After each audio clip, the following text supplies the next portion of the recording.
گرمیوں کی چھٹیاں طلباء کو دی جانے والی چھٹیاں ہیں۔ گرمیوں کی تعطیلات میں اسکول اور کالج بند رہتے ہیں۔ ان دنوں بچے بہت خوش رہتے ہیں۔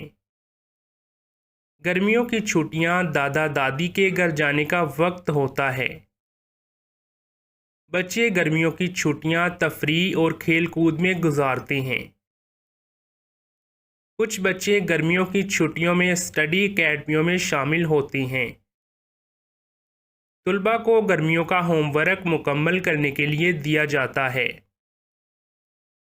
گرمیوں کی چھٹیوں میں بچے آئس کریم کھانا پسند کرتے ہیں۔ موسم گرما کی تعطیلات آرام کرنے اور تفریح کرنے کا بہترین وقت ہے۔ مجھے گرمیوں کی چھٹیاں بہت پسند ہیں۔